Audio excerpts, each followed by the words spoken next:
Salam jumpa dan salam dalam kasih Kristus. Saudara-saudari yang terkasih, bacaan hari ini diambil dari Injil Matius bab 14 ayat 1 sampai ayat 12. Pada masa itu sampailah berita-berita tentang Yesus kepada Herodes, raja wilayah.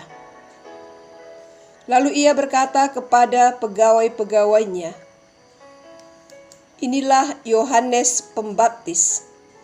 Ia sudah bangkit dari antara orang mati, dan itulah sebabnya kuasa-kuasa itu bekerja di dalamnya." Sebab memang Herodes telah menyuruh menangkap Yohanes, membelenggunya dan memenjarakannya. Berhubung dengan peristiwa Herodias, istri Filipus saudaranya. Karena Yohanes pernah menegurnya, katanya, "Tidak halal engkau mengambil Herodias." Herodes ingin membunuhnya, tetapi ia takut akan orang banyak yang memandang Yohanes sebagai nabi. Tetapi pada hari ulang tahun Herodes, menarilah anak perempuan Herodias di tengah-tengah mereka dan menyukakan hati Herodes. Sehingga Herodes bersumpah akan memberikan kepadanya apa saja yang dimintanya. Maka setelah dihasut oleh ibunya, anak perempuan itu berkata, "Berikanlah aku di sini kepala Yohanes Pembaptis di sebuah talam." Lalu sedihlah hati raja, tetapi karena sumpahnya dan karena tamu-tamunya diperintahkannya juga untuk memberikannya. Disuruhnya memenggal kepala Yohanes di penjara, dan kepala Yohanes itu pun dibawa orang di sebuah talam, lalu diberikan kepada gadis itu, dan ia membawanya kepada ibunya. Kemudian datanglah murid-murid Yohanes Pembaptis, mengambil mayatnya dan menguburkannya. Lalu pergilah mereka memberitahukannya kepada Yesus. Demikianlah sabda Tuhan. Saudara-saudari yang terkasih, saya tidak tahu rasa apa yang sedang menghuni ruang hati saudara-saudari. Kata orang, terkadang hati kita seperti cuaca.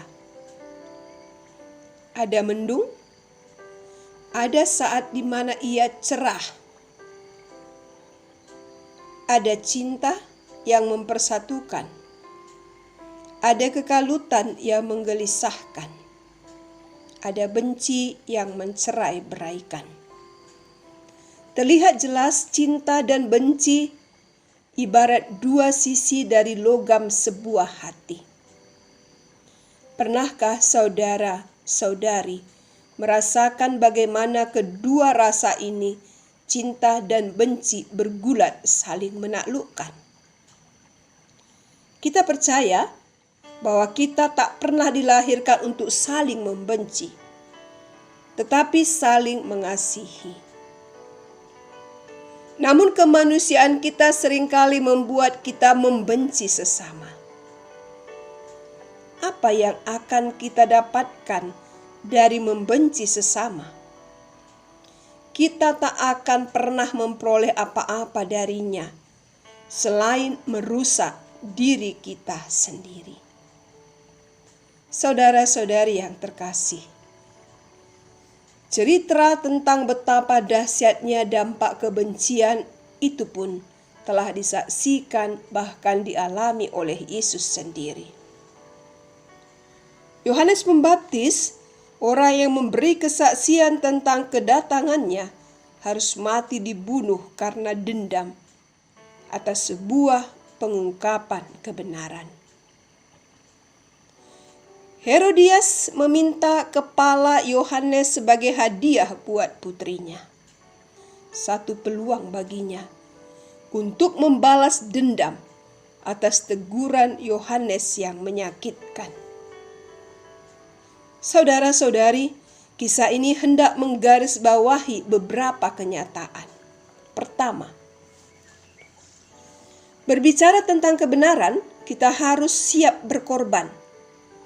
Karena yang benar yang kita sampaikan bisa menjadi kritikan tak bersuara bagi mereka yang tidak suka kenyataan dirinya diungkapkan. Walaupun demikian, kenyataan ini tidak boleh menyurutkan langkah kita untuk mengatakan, bertindak, dan berlaku benar meski sangat sulit. Kedua, jangan pernah membiarkan kebencian memenuhi ruang hati kita. Karena kebencian membuka peluang untuk menghilangkan kehadiran orang yang dibenci. Ketiga, kadang kita membenci sesama bukan karena mereka melakukan kejahatan, tetapi karena kebaikan mereka menantang dan membongkar ketidakbaikan kita. Yohanes Pembaptis dipenjarakan dan dibunuh karena ia berani menegur Herodes dan Herodias. Bagaimana dengan kita yang menyebut diri orang-orang Kristen? Beranikah kita menegur saudara-saudari kita jika melakukan ketidakbenaran?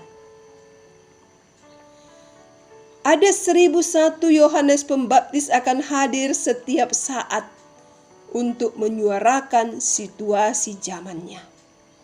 Mungkinkah kita akan menjadi salah satu dari mereka?